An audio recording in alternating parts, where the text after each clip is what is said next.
Gabriel, à toi. Bonjour à tous. Euh, le directeur a dit ce travail a été effectué avec Thomas et François Pelletier qui sont ici présents. C'est moi qui ferai la présentation. À la fin de la présentation, il y aura bien sûr un moment de questions-réponses et mes collaborateurs auteurs vont pouvoir répondre à vos questions, tout comme moi. Donc, pour commencer, un petit rappel sur ce que c'est que les projections de long terme. Les projections de long terme ont deux volets. Il y a un premier volet qui concerne la démographie. Donc, la démographie étant bien sûr la population et la population est ce qui fait accroître la population. Donc, on a le solde naturel et le solde migratoire. Et il y a un deuxième volet qui concerne l'économie. Donc ici, c'est le PIB et dans une fonction de production classique, c'est la productivité et les heures travaillées. Alors, la partie démographique pour les pays européens, Eurostat fait une projection pour les différents pays européens de la démographie. Les projections d'Eurostat sont ensuite utilisées dans le Aging Report, qui est le document commun aux pays européens, qui traite de la croissance à long terme, qui est utilisé pour le système de retraite, comme a été dit en introduction.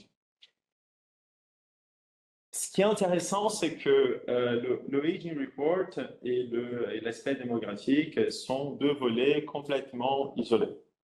Donc, Eurostat fait ses projections de population sans forcément tenir compte des aspects économiques. Ensuite, les projections de population sont utilisées pour modéliser les aspects économiques.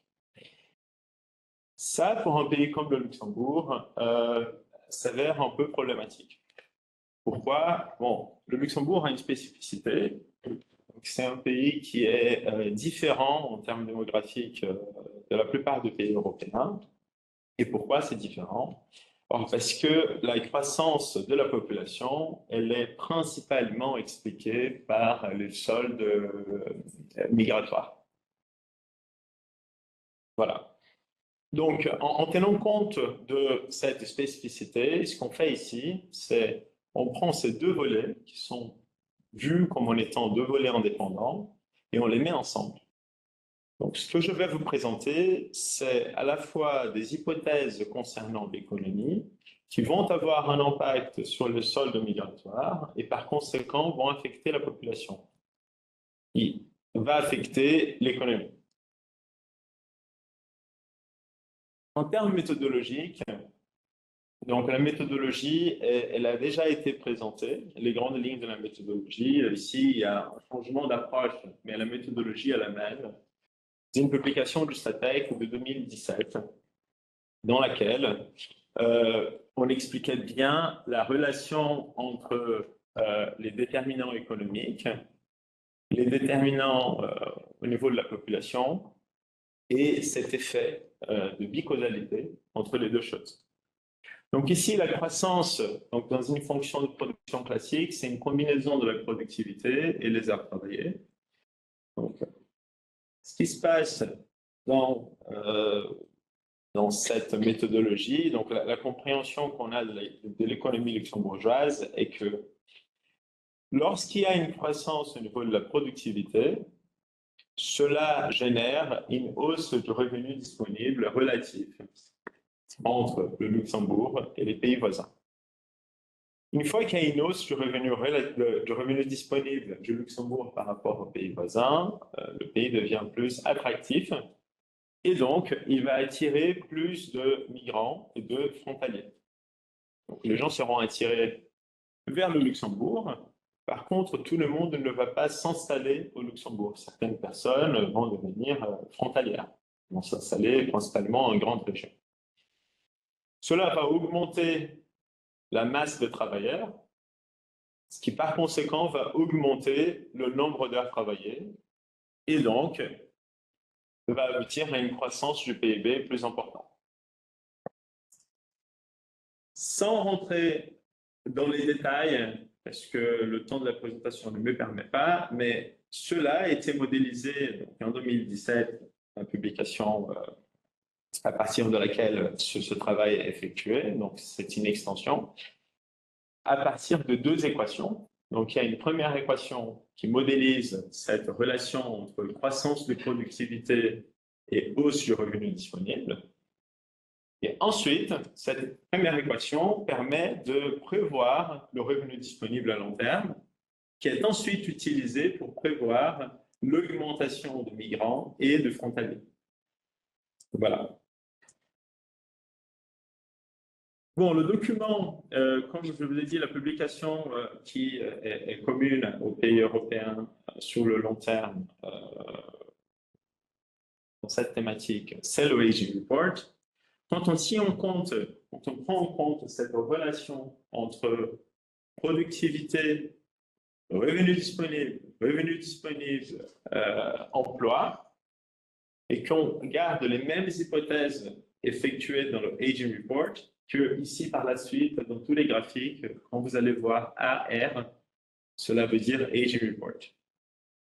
Donc, quand on tient compte de cette spécificité luxembourgeoise, on se rend compte que les projections de l'Aging Report, elles seraient bien plus favorables en termes de croissance de long terme, parce que on aurait beaucoup plus d'emplois. Donc, les heures travaillées, elles seraient plus importantes. Alors que comme le Aging Report prend la population issue de Eurostat qui considère les flux migratoires comme étant exogènes, cela n'est pas pris en compte.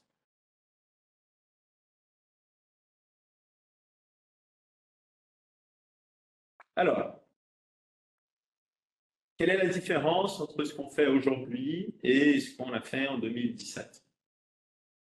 La différence, elle n'est pas au niveau de la méthodologie, elle est au niveau de l'approche. Qu'est-ce que ça veut dire?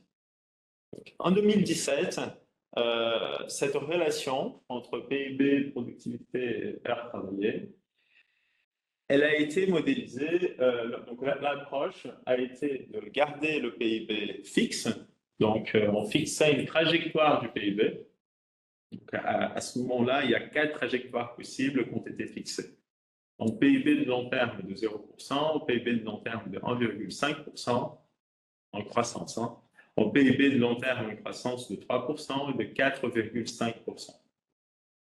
Ensuite, c'était la productivité qui était endogène, donc c'est la productivité qui allait évoluer avec le nombre de travailleurs pour atteindre cette cible de PIB. Ici, on change l'approche, c'est-à-dire on va faire varier l'emploi avec le modèle, tout comme ça a été fait en 2017. Par contre, on va considérer la productivité comme en étant exogène, c'est-à-dire on va fixer les trajectoires de productivité et ensuite le modèle va nous donner, avec une productivité donnée, quel sera le nombre d'employés et en combinant les deux, on aura le PIB qui maintenant va être endogène. La productivité, on peut la décomposer entre deux variables. Et la première, c'est le progrès technique, donc TFP, et l'autre, c'est l'intensité du capital, qui est le capital par un nombre d'heures travaillées.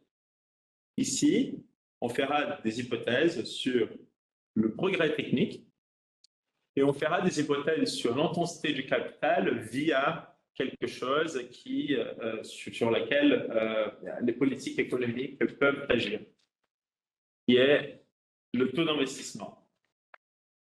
On va fixer des hypothèses sur le taux d'investissement, des hypothèses sur le progrès technique. Cela va nous donner des hypothèses sur la productivité et ensuite le modèle va calculer l'emploi et le PIB qui en résulte. Donc, les hypothèses sur le TFE. Alors, graphique de gauche ce que vous avez, c'est en pointillé, c'est les hypothèses faites sur la croissance annuelle du progrès technique du Luxembourg dans le Aging Report. Donc, il y a une convergence à 1% à l'horizon 2040, pour ensuite une convergence à 0,8% à l'horizon 2070.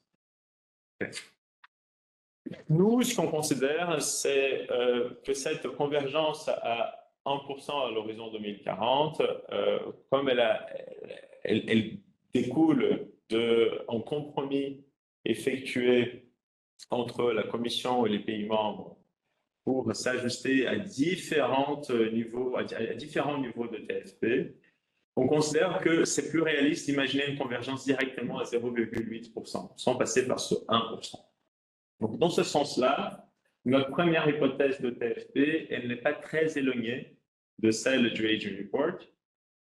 Cette différence, c'est qu'on ne fait pas une convergence à 1% pour ensuite passer à 0,8%. Par contre, on fait une deuxième hypothèse. On imagine que la TFP, plutôt que de converger à un niveau plus élevé, resterait sur une moyenne historique récente, donc autour de 0%. À partir de notre horizon de moyen terme, à partir de 2028, la TFP, elle serait à 0% jusqu'à 2070. Même chose pour le taux d'investissement, on fait deux hypothèses. Donc, on fait une première hypothèse qui est relativement proche de celle effectuée par le Aging Report. C'est la courbe rouge, où en moyenne, on aurait un taux d'investissement de 15% jusqu'à 2070. Cela correspond à plus ou moins la moyenne de ce qui est prévu dans le Aging Report. Sauf qu'on ne fait pas d'oscillation, on garde un taux d'investissement constant à 15%. Et on fait une autre hypothèse qui est plus élevée, qui serait très dynamique, avec un taux d'investissement de 20% jusqu'à 2070, à partir de 2030. C'est le vert. C'est le vert. Alors, ce taux d'investissement élevé, bon, dans notre conception, il peut se justifier par les enjeux auxquels on fait face actuellement, qui sont tant la transition énergétique que donc les nouvelles technologies. Et, et donc, ça, et au niveau des infrastructures au Luxembourg. Donc, tout ça va demander des investissements importants. Ici, ce n'est pas que des investissements publics, hein, ça, c'est un investissement au sens large, c'est privé et public. Et donc, on aurait un niveau d'investissement très élevé. Avec donc deux hypothèses pour la TFP et deux hypothèses pour le taux d'investissement, eh bien, on a 4 scénarios. On a un premier scénario qui est un scénario avec un progrès technique faible et un taux d'investissement faible. On a un deuxième scénario qui est avec un progrès technique faible et un taux d'investissement élevé. Ensuite, avec un progrès technique élevé et un taux d'investissement faible. Et enfin, le scénario 4, c'est le scénario qui combine le progrès technique élevé et le taux d'investissement élevé.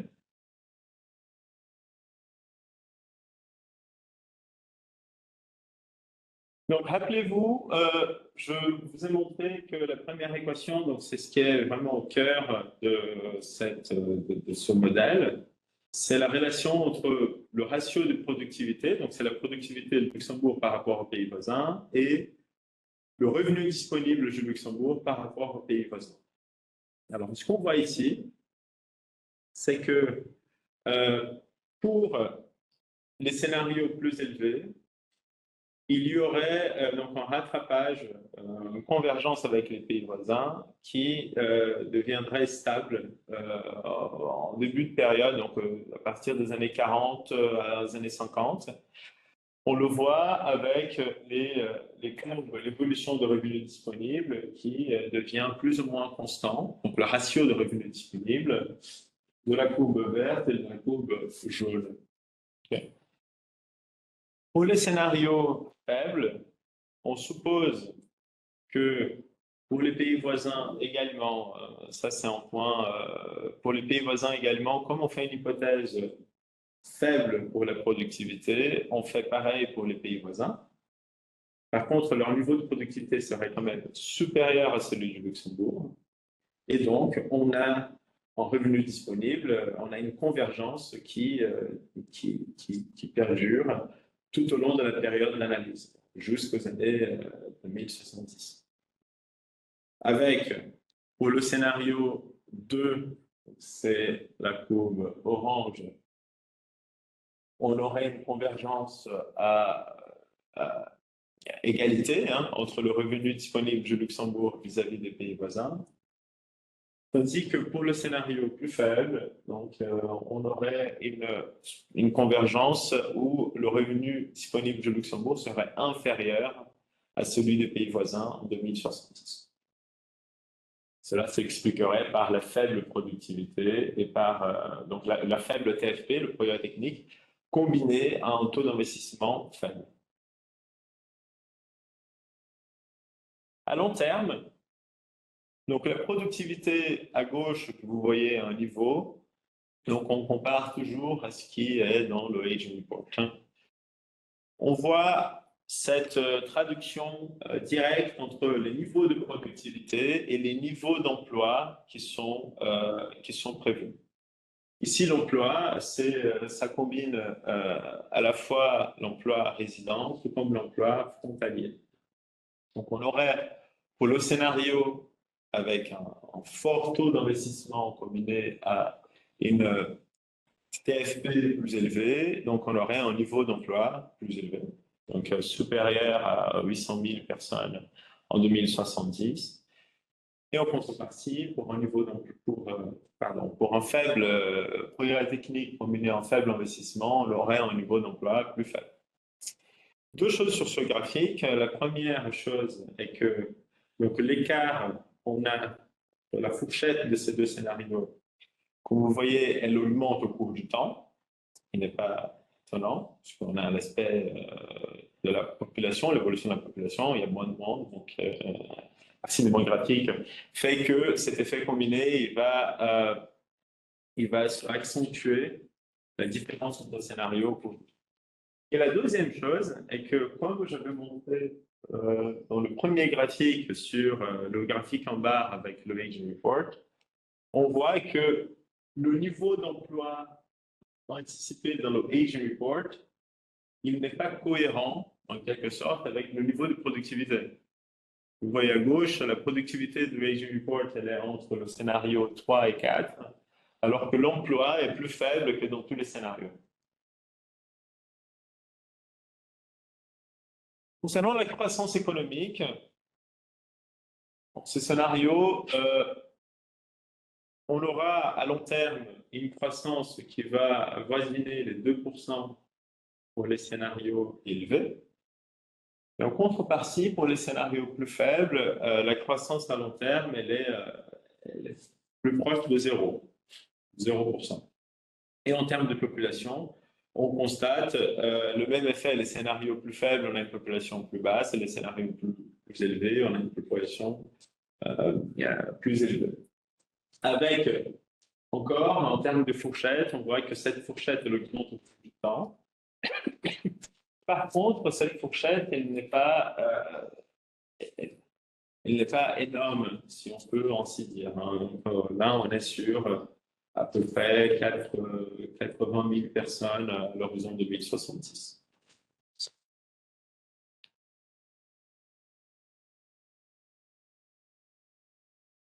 Ce qui est important de remarquer, c'est que cette spécificité luxembourgeoise, elle est présente dans tous les scénarios, c'est-à-dire on a une croissance démographique qui est tirée principalement par l'immigration.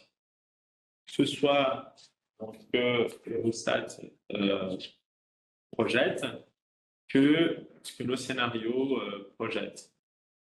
Que ce soit le scénario plus faible, le scénario plus élevé. On a donc une contribution dans ce graphique, vous voyez la contribution du solde migratoire et du solde naturel à la croissance annuelle de la population totale. Vous voyez que les barres bleues, celles qui occupent plus de place, donc c'est le solde migratoire qui contribue le plus à la croissance de la population. En revanche, le solde naturel a une faible contribution.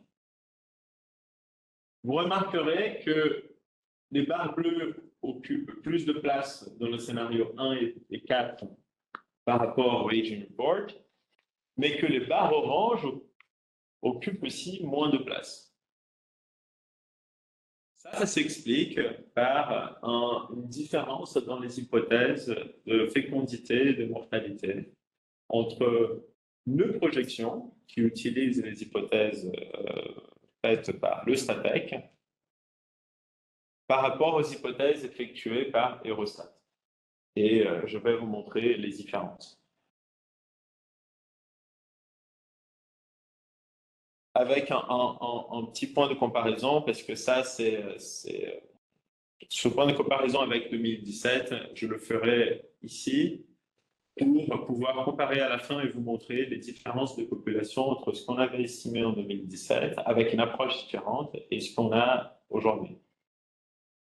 Si on regarde la fécondité, en 2017, on avait une hypothèse de fécondité qui était relativement optimiste par rapport à aujourd'hui.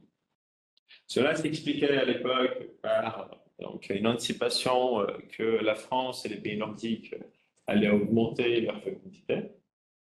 Or, ça n'a pas été le cas. Okay. Et donc, avec quelques années de recul, l'hypothèse de fécondité elle a été donc, révisée à la baisse en 2024. C'est la courbe verte. Vous voyez bien qu'on a une fécondité plus faible. Le Aging Report utilise, donc quand je dis le Aging Report en termes de population, je parle de Eurostat. Eurostat utilise une hypothèse de fécondité qui est encore ancienne et qui sera très probablement réévaluée. Donc cette hypothèse, elle est plus optimiste que la nôtre, même si elle est moins optimiste que l'hypothèse qu'on avait effectuée en 2017. En termes d'espérance de vie, donc l'espérance de vie a été révisée à la baisse, faiblement révisée à la baisse.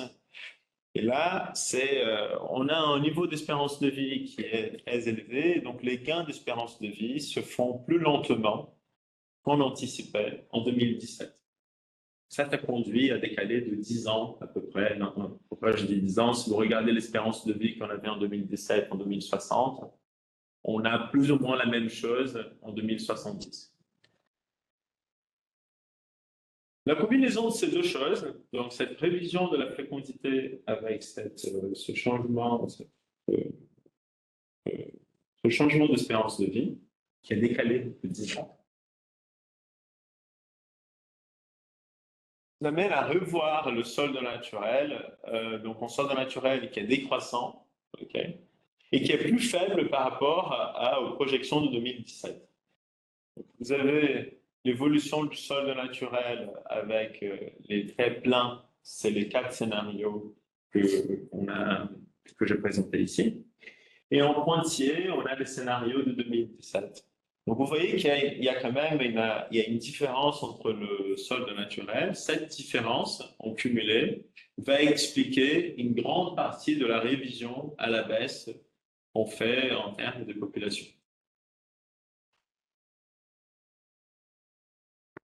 Concernant la distribution de la population en termes d'âge, on constate qu'en prenant compte des flux migratoires, on aura une partie de la population en âge de travailler, qui ici est considérée entre 20 et 64 ans, qui va être plus importante que dans les projections d'Eurostat. Et donc, on aura un ratio de dépendance senior, les personnes qui ont plus de 65 ans dans la population, par rapport aux personnes qui ont entre 20 et 64 ans, on aura quelque chose de plus faible que ce qui est estimé par Eurostat.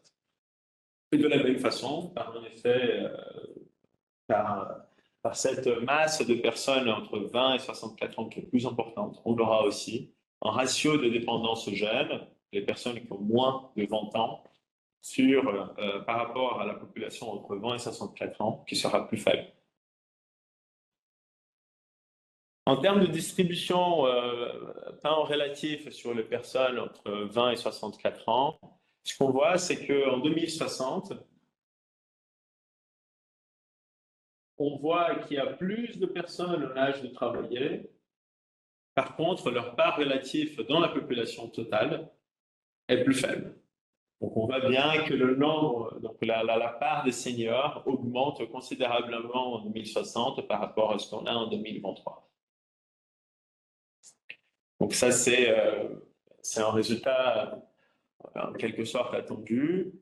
Mais ce que ça relève, ce que ça montre, c'est que même avec des flux migratoires, on n'arrive pas à pallier au vieillissement de la population. La population est vieillie.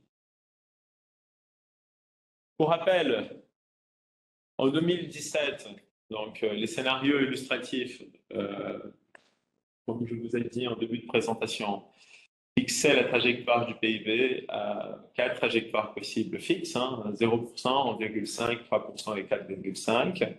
Donc les niveaux de productivité, la croissance de la productivité nécessaire à l'aide de 0% jusqu'à même 3, à peu près 3% de productivité en 2060, ce qui est élevé, avec une population que dans tous les quatre scénarios dépasserait le million d'habitants en 2060. Maintenant, le cas de scénario, on va commencer par le PIB. Donc, on a une fourchette de PIB qui est cette fois-ci endogène, qui est une fourchette de PIB qui est moins large, elle est moins étendue. On a un PIB qui, dans le scénario le plus faible, le PIB en 2060, il serait de 0,2% de croissance annuelle. Okay. Alors que dans le scénario plus élevé, le PIB en 2060, il serait de 1,7%, donc proche de 2%. On a une productivité, il n'est pas étonnant, qui est plus faible, sachant que la productivité, c'est une hypothèse qu'on a faite au départ.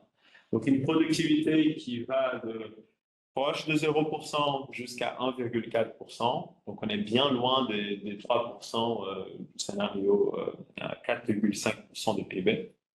Et on a une population qui ne dépasse le million d'habitants que dans le scénario plus élevé, mais qui est quand même très proche de 1 million dans les autres scénarios. Okay. Cette différence, elle s'explique principalement, comme je vous ai dit, par un solde naturel qui est moins important. En bas du tableau, vous avez ce que le Aging Report projette pour 2060, avec une croissance du PIB à 1,4%, une croissance de la productivité à 1,3% et une population à 940 000 environ habitants. Et la dernière ligne du tableau, c'est le Aging Report. Donc, on ne fait aucun jugement sur leurs hypothèses, mais on utilise notre modèle éco-démographique. Et là, on obtient une croissance qui est plus élevée, 0,5 points de pourcentage, avec une population qui dépasserait le million d'habitants. Bon, les conclusions. On fait deux blocs de conclusions. On a un premier bloc qui est par rapport, qui est en faisant un suivi historique. Donc, c'est par rapport à ce qui a été publié en 2017.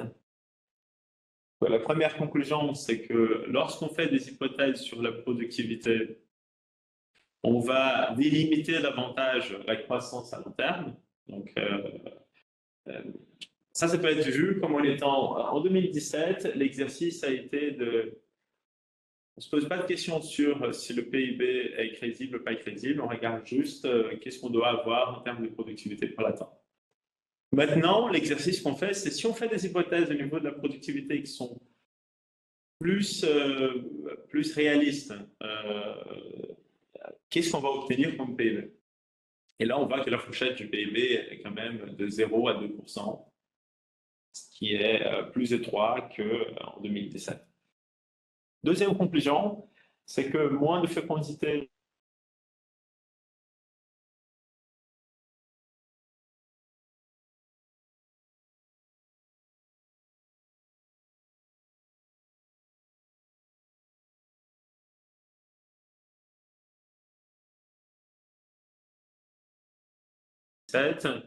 Donc, on a deux conclusions principales.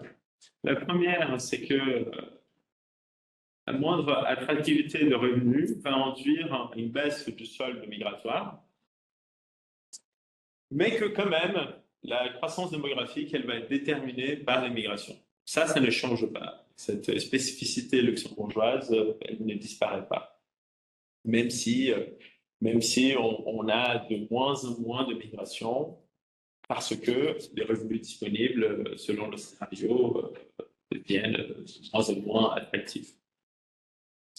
Et enfin, on fait, ça c'est quelque chose que j'aurais dû vous dire dans la présentation du tableau des résultats. On a fait des analyses de sensibilité avec, donc on a joué sur trois paramètres différents. Le premier paramètre, c'était nos hypothèses sur combien de personnes vont s'installer au Luxembourg, dans le flux de migrants, donc attractivité des personnes qui veulent travailler au Luxembourg. Quelle est la part de personnes qui va s'installer au Luxembourg et quelle est la part de personnes qui va s'installer dans la grande région? Dans notre scénario, dans tous les scénarios que je vous ai présentés ici, on suppose, en lien avec la moyenne historique, que cette part, elle sera de 50%. On fait des analyses de sensibilité en mettant cette part à soit un tiers, soit deux tiers. Cela suit la même méthodologie de la publication de 2017. Donc on voit que la sensibilité en termes de population, c'est de 80 000 personnes, plus ou moins en population résidente. Okay. Et en termes de croissance de PIB, cela ne rajoute que très peu. C'est du 0,03 point de pourcentage. Donc c'est vraiment négligé. Ensuite, on fait des hypothèses sur le taux d'activité.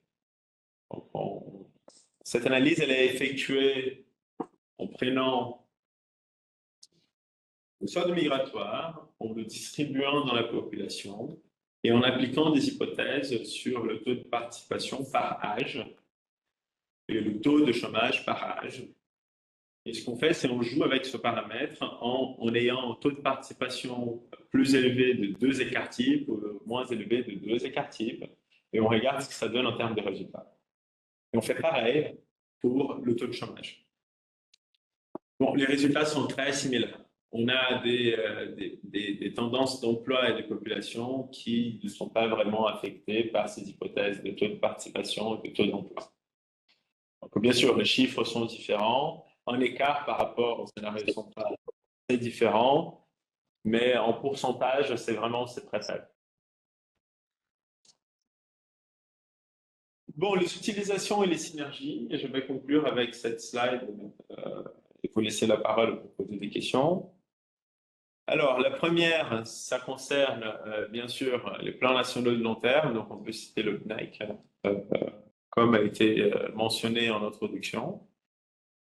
C'est le plan national pour l'énergie et le climat, où les projections, donc cette mise à jour de projection a été utilisée dans le PNEC de 2024, dans la mise à jour du PNEC, pour déterminer la trajectoire de croissance et de population.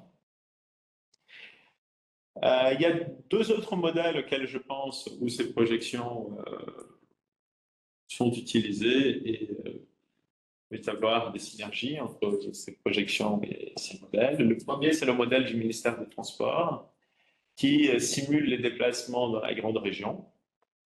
On peut imaginer qu'ici, on a projeté un surplus de personnes et on peut se poser la question de comment ces gens ils vont arriver à leur lieu de travail, qu'est-ce que ça va engendrer en termes d'attractivité elle-même, hein, si on a plus de transport, moins. On a le modèle FRIMI, qui est un modèle macroéconomique multisectoriel. Donc, l'intégration de ces projections dans le modèle FRIMI permet d'avoir plus de nuances dans le taux d'investissement, de quels sont les secteurs où il y aura plus d'investissement, quels sont les secteurs où il y en aura moins. Et enfin, En termes d'analyse, ces projections permettent des analyses variées qui peuvent aller tant de la productivité elle-même, hein, qu'est-ce que cela veut dire si on change la productivité en termes de population, mais aussi en investissement ou attractivité tout court. Donc les analyses sont multiples, sont multiples. Avec ça, je finis la présentation et je vous donne la parole pour des questions. Merci beaucoup. Merci Gabriel. Donc la possibilité de poser des questions en ligne, seulement le chat. Oui, Bah, oui c'est plus simple. On a 55 personnes, sinon ça serait un peu la foire Oui, de c'est poigne. vrai, vous êtes trop nombreux. Donc faites-nous, envoyez-nous des questions dans le chat et puis ceux qui sont dans la salle, c'est plus facile. Hein. Donc, Voilà, on les lira à partir du chat. alors, pas tous ensemble. Pour l'instant. Pour l'instant, il n'y a pas de questions. Alors, Posez des questions. donc, alors dans la salle. Oui. J'ai juste une question concernant le rôle du capital humain dans cette histoire. Donc, est-ce que c'est possible de distinguer les facteurs tels que éducation ou expérience des migrants qui arrivent? Comme j'ai compris, selon vos projections, en fait, c'est la migration qui va booster la population jusqu'à 1 million, quand même, c'est beaucoup. 400 000 en plus, c'est très très fort. Et donc, je peux deviner que peut-être parmi ceux, il y en a une centaine des gens qualifiés et 300 non qualifiés. Et quoi si on change ce chiffre versus 200? Est-ce que ça va changer le résultat? Comment est-ce que c'est lié à de trop de production? C'est une excellente question. Oui. On s'était déjà posé. Je le prends. Okay. Alors, donc, ce que tu dis, c'est vrai, c'est une bonne question. Alors, je pense que combinant, si on peut associer le capital humain à certains secteurs d'activité et faire une nuance, parce que là, on raisonne en agrégé. Hein. Donc, je pense qu'avec le modèle Freemi, une intégration avec le modèle Freemi, justement, permettrait de peut-être avoir une vision plus entre capital humain, secteur d'activité, emploi par secteur, et faire une distinction, faire une analyse plus fine dans ce sens-là. On a les enquêtes structure des salaires, où on a dedans l'éducation, l'expérience, etc. Donc on est capable, on a plusieurs points, parce que c'est une enquête, c'est tous les 3 ou 4 ans. Donc on a plusieurs points statistiques et à partir de là, on peut très bien imaginer des scénarios construits sur les qualifications, aussi bien résidents que frontaliers. Donc ça, c'est tout à fait possible et une réflexion sur l'impact alors sur la productivité. C'est une extension de ce qu'on a pensé, mais comme souvent, il faut y aller étape par étape. Il y a 2 questions dans le chat qui se regroupent, qui sont sur les frontaliers. Donc, est-ce que vous avez déjà pu estimer le besoin de frontaliers dans les différents scénarios? De la même manière, c'est quelles sont les projections en matière de frontaliers? Est-ce qu'elles sont disponibles? Et là, ces travaux du Statec sont très précieux pour élaborer des politiques d'aménagement en français. Alors, dans les différents scénarios, oui, à chaque fois, on projette le nombre de frontaliers et l'emploi résident. Donc, comme je disais, donc ici, on a pas les annexes, mais donc dans les différents scénarios ici, donc on aurait pour le scénario le plus optimiste, on aurait un emploi frontalier qui serait légèrement inférieur, pour tous les scénarios, hein, l'emploi frontalier serait légèrement inférieur à l'emploi résident. Donc, ces chiffres, ils sont à la virgule près parce qu'ils sortent du modèle en tant que tel. Hein. Il faut évidemment, là, à l'horizon 2060, dire qu'on aura 378 973 frontaliers. C'est un niveau de précision que ceux qui ont déjà fait cette prévision tous ceux qui sont présents et qui ont déjà fait de prévision savent que apprendre avec des concepts. Voilà. J'ai une autre question sur le grand âge. Dans vos projections, avez-vous analysé l'évolution en volume et en proportion de la population totale de la population au grand âge, plus de 90 ans? Ceci afin d'anticiper les besoins en main-d'œuvre dans les métiers d'accompagnement. Alors, ouais, plus de 80. Ouais, on peut le faire. Ici, malheureusement, je n'ai pas ces résultats à vous montrer. Mais comme on fait l'analyse, elle est effectuée, juste un petit rappel que je suis allé un peu trop vite sur cette partie. Alors, l'analyse, elle est effectuée par âge. Donc, on a le solde migratoire, c'est un nombre de personnes, mais ensuite, on distribue ce solde migratoire dans la population par âge. Et on a un modèle, comme on a un taux de fécondité et un taux de mortalité par âge, tous les ans, on va avoir une nouvelle population par âge, hommes et femmes. Et donc, cela nous permet de connaître, d'avoir une projection pour le nombre de personnes dans la population qui aura 65 ans, par exemple, ou 80 ans, ou 82, à un horizon jusqu'à 2070. C'est très important pour la planification des maisons de retraite. Voilà, donc on a ce chiffre. Malheureusement, je ne l'ai pas ici. Ici, je me suis restreint à ne présenter qu'en cette graphique de ce type qui fait une distinction entre 0,19 ans, 20, 64 et plus 65 ans. Mais ce chiffre, il existe et vous pouvez rentrer en contact avec nous, on pourra vous le fournir.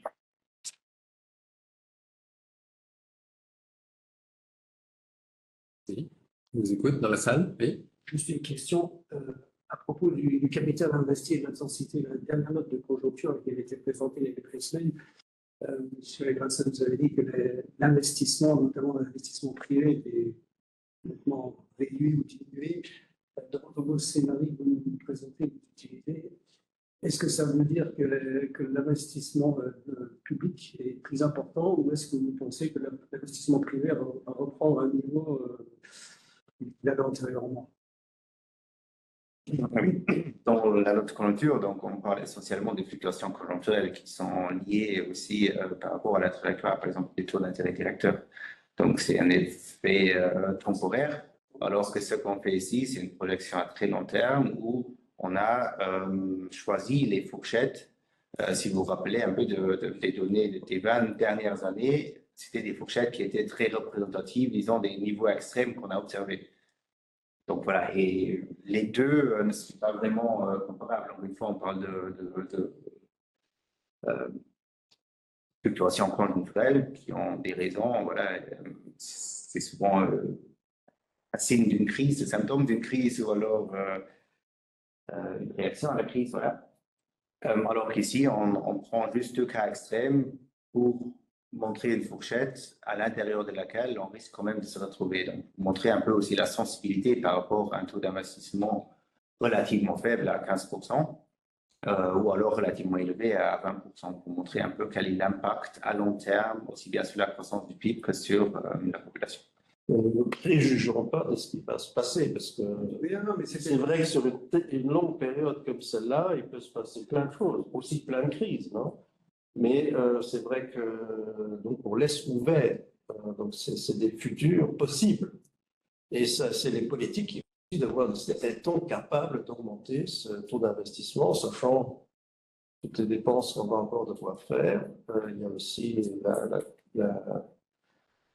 l'hypothèse sur la productivité intrinsèque, la TFP.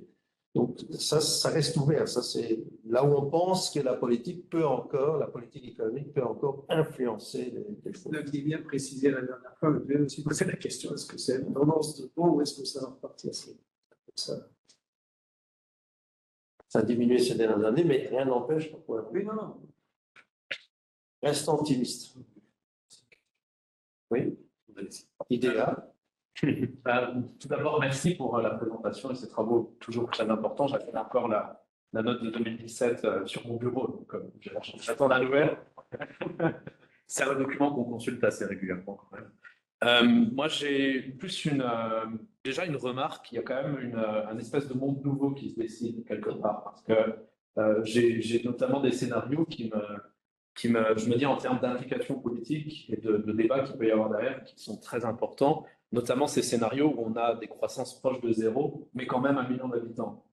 Donc ça, c'est des choses qui vont pousser à débattre aussi. Je trouve le changement de méthodologie, donc entre productivité et croissance, très intéressant, parce qu'effectivement, si on prend les 15 dernières années, on a une croissance de 2, 2,5, mais pas de productivité. Et ça, on sait très bien que sur le long terme, c'est pas possible d'avoir des niveaux de croissance de ce niveau-là sans avoir de progrès technique et d'investissement. Ma question, c'est qu'est-ce qui vous a poussé à changer? Est-ce que vous êtes basé sur des observations? Est-ce que vous avez déjà eu un certain recul par rapport à l'ancien modèle?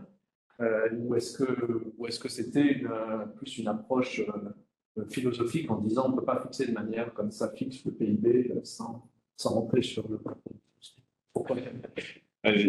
Bon, d'abord, il faut revenir un peu dans le monde de 2017. Donc, quand on a publié ça, il y avait un débat justement sur la croissance économique et démographique. Et ce qui manquait, c'était en fait la quantification de tout ça. Et donc, il y avait un débat sur aussi une croissance qu'on aimerait plus intensive, donc plus par la productivité et un peu moins extensive comme par le passé, donc essentiellement via l'emploi, ce qui engendre de nouveau des défis en termes d'infrastructure, etc.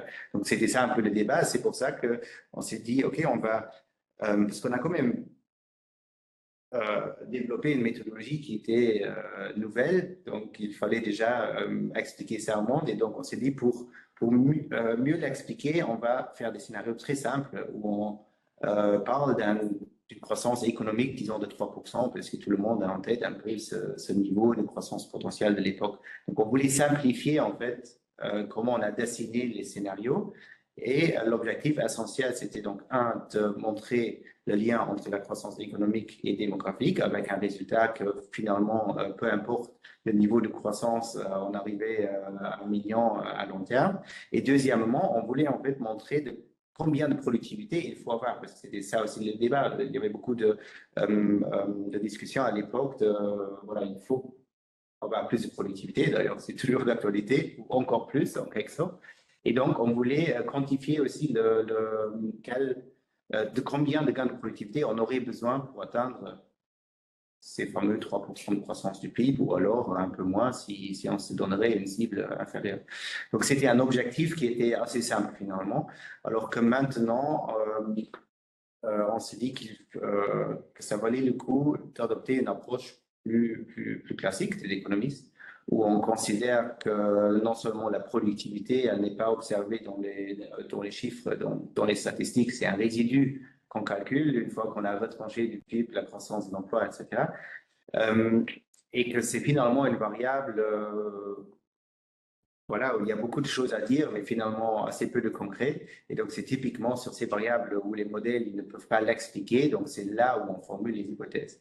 Et donc, l'autre idée derrière donc, ce changement d'approche qu'on a fait, c'était, comme ça a été dit aussi dans la conclusion, de rétrécir un peu la fourchette du possible en quelque sorte.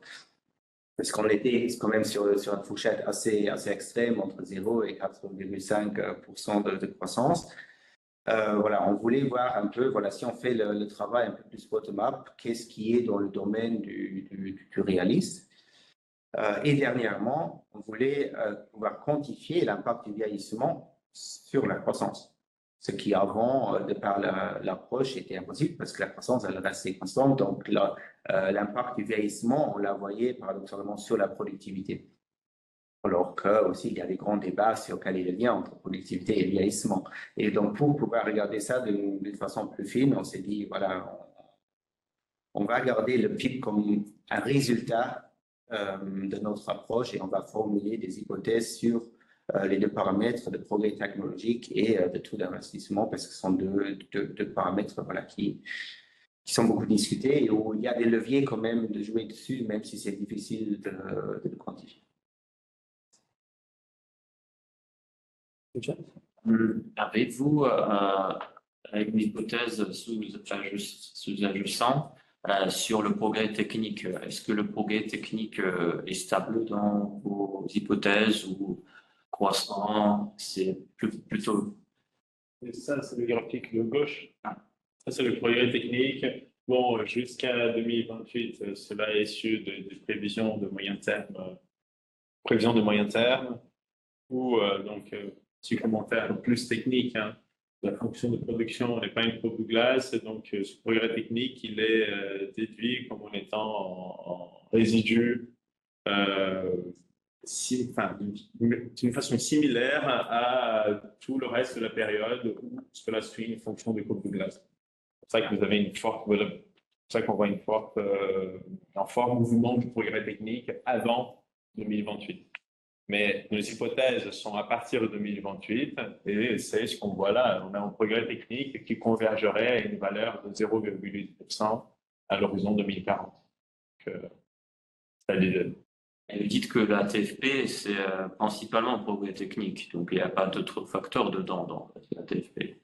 Parce que la TFP, c'est quand même tous les facteurs, c'est pas réussi, c'est pas... Ou c'est que capital dans votre fonction? C'est composant capital. La définition néoclassique, c'est un résidu. Donc, c'est une combinaison de facteurs travail et capital. C'est ce qui découle ici de la définition, ça va être le résidu de Solow. Hein.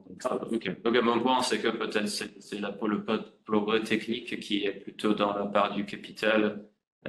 Qui est derrière la TFP, donc c'est que TFP fonctionne. Si, il y a tout dedans. Après, voilà, parce que Gabriel a évoqué le modèle streaming aussi, où là, on a une autre fonction de production avec le capital, le travail, l'énergie séparée, et donc il y aura aussi une productivité du travail, une productivité du capital, une productivité de l'énergie, donc l'efficience énergétique, où on peut séparer. Ça dépend toujours un peu du concept de fonction de production que tu utilises, mais ici, c'est le cas le plus simple, où dans la TFP, donc la productivité totale des facteurs, on met la productivité totale des facteurs. Merci. Est-ce qu'il y a d'autres? Oui. Petite question au final, avec les différents scénarios là, qui s'approchent d'1 million d'habitants et une population âgée, c'est-à-dire retraitée, qui augmente en valeur relative, est-ce que finalement, le système des retraites va pouvoir être maintenu ou est-ce qu'il faudra faire des ajustements? Réponse en août. Pardon, à l'automne, lorsque sortira le rapport du Conseil économique et social et qu'il y aura ce fameux grand débat, nous aurons peut-être quelques éclairages sur ce qui va se passer. Mais là, nous livrons les scénarios que l'IGSS dit qu'elle prendrait également en compte, le Conseil économique et social prendrait également en compte. Donc c'est pour ça que ce travail reste quand même très, très important. On sera revenir là-dessus, on va faire d'autres réunions, on va discuter de tout ça pour voir un peu quel est l'impact de l'un et de l'autre. Parce qu'au final, ne spoilons pas ce débat, comment? Oui, il y en a d'autres. Hein. Il n'y a pas que les pensions, là, c'est parce qu'on vieillit que, enfin, pour certains, on se pose des questions sur les pensions, mais les pensions, c'est surtout un problème. Bien, d'autres questions? Non. Je vais rajouter juste une petite complexité qu'on ne pourra pas résoudre si vite. Mais dans ce que nous faisons, on part quand même des modèles de croissance exogènes. Or, dans la littérature, il y a ce qu'on appelle les modèles de croissance endogènes. Et on pourrait se poser la question, si on a de plus en plus de personnes qui circulent ici à Luxembourg, parce que la population va quand même augmenter, il y a plus de brassage d'idées, il y aura dans cette masse de personnes, quand même, des entrepreneurs, des innovateurs, etc., qui vont peut-être apporter encore un plus au niveau inventivité, productivité, etc. Donc, il y aura probablement encore plus de bénéfices que ce que nous escomptons pour l'instant, à condition que les personnes que nous attirons soient bien éduquées, entreprenantes, qu'elles aient envie de rester ici, de s'ancrer, de développer. Donc, c'est je crois qu'un argument en plus qui aura toute sa validité, mais peut-être plus tard, et auquel on pourra se consacrer lorsqu'on aura résolu tous les autres problèmes, parce qu'il y en a pas mal, il y a plein d'idées sur comment étendre ce travail. On a parlé par exemple de modélisation du transport, etc., parce que c'est beau de dire qu'on a besoin ou qu'on va attirer autant de frontaliers. Encore faut-il que ce soit possible, hein, déjà physiquement les transporter. Je ne parle même pas du logement, parce que ça, c'est franchement encore plus compliqué. Mais tout cela est sur la liste des travaux à faire. Une question, est-ce que l'impact de l'intelligence artificielle a été mesuré d'une manière ou d'une autre dans l'utilisation? Alors, on pense que les Parce que je pense qu'il impacterait excellent la productivité. Voilà, explicitement, non. Implicitement, c'est un peu la motivation derrière à la fois un autonomisme très élevé et un progrès technique élevé. Donc, comme j'avais dit en présentant les jeux d'hypothèses, donc un taux d'investissement élevé pourrait se justifier par les grands facteurs donc, qui sont en lien avec ce qu'on voit émerger dans le futur proche. Donc, c'est les nouvelles technologies d'intelligence artificielle, ce sont des enjeux climatiques auxquels il faudra faire face, et aussi des besoins en infrastructure. Donc, ces trois choses combinées, c'est ce qui pourra à la fois justifier un taux d'investissement très élevé, mais aussi une convergence du progrès technique à un niveau plus élevé. Voilà. Mais explicitement, non, on n'a pas un cas spécifique intelligence artificielle. On regarde le tout ensemble. Et ce qui peut être fait, à mon avis, avec l'intelligence artificielle, c'est de faire une petite enquête maintenant avec les firmes en demandant est-ce que vous comptez de... C'est déjà le cas, ça s'appelle TIC, Technologie d'information et de la communication entreprise, et nous savons, la dernière enquête a montré, en gros, les entreprises, il y en a, je crois, à Luxembourg, 13% qui font de l'intelligence artificielle. Quand on regarde les grandes, ça monte à 40%, hein, donc là, ça a déjà pris. Et on attend les prochaines enquêtes, à mon avis, c'est quand même quelque chose qui va se développer très, très rapidement. Et on a des enquêtes là-dessus. Il y a le portrait des entreprises qui doit sortir ce mois-ci, non? En juillet. Il doit sortir ce mois-ci, il y aura déjà un chapitre là-dessus.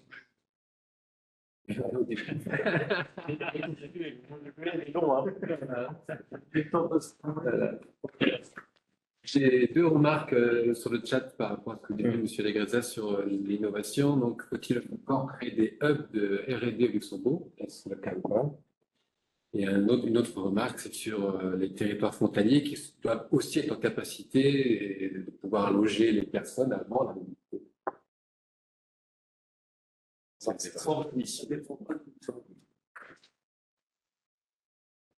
Voilà, est-ce qu'il y a d'autres questions dans la salle? Je vais remercier tout le monde. Merci Gabriel, oui, sur les hôtels. À très bientôt pour le prochain séminaire économique. Merci à tous. Gracias.